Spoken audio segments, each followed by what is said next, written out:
Creating clean line art is great, but what if you want to have a bit more of a sketchy look or more of a traditional look in your work?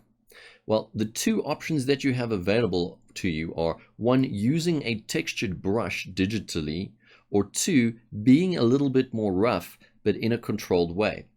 So in front of us, we have Clip Studio Paint here, and I've chosen the textured pen brush.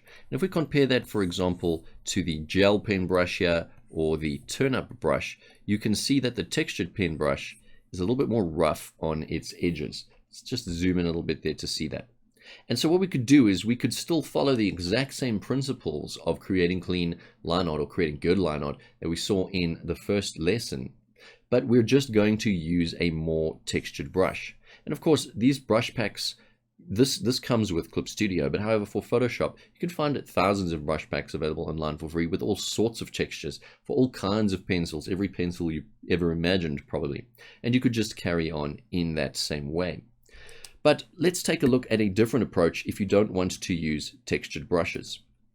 Moving to Photoshop here. One strategy I found when you want to get a bit more of a traditional look is to use a very thin brush, but instead of doing single strokes for every line, you kind of sketch it a little bit more. So in this instance, I'll double line that, and I'll come down here and sketch that. But I'm taking care to still kind of stay loose and on the same track, but I'm actually drawing additional lines in where I need them. Not too many, I don't want it to look too crazy, but I'm taking a little bit easier in a sense on myself in terms of getting those clean lines.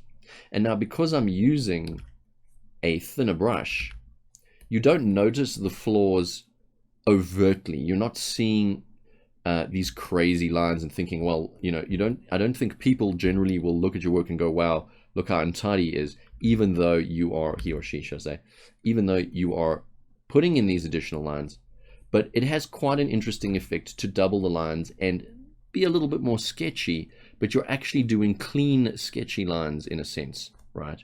And that can give your work a nice traditional look as well. You can see how appealing that looks as well if that's the kind of look you're going for. Perhaps you're not intending to do some crazy level of super painting or something on top of it. We need perfect lines. Then you can just sketch in these lines, keeping those same shapes, being loose, but you can see how easy it is to achieve that effect. The key here being thin lines. You need to use thinner lines to do this because you're going to be doubling the lines up. And really, that is all there is to creating slightly rougher line art. That's it. I'll see you in the next lesson.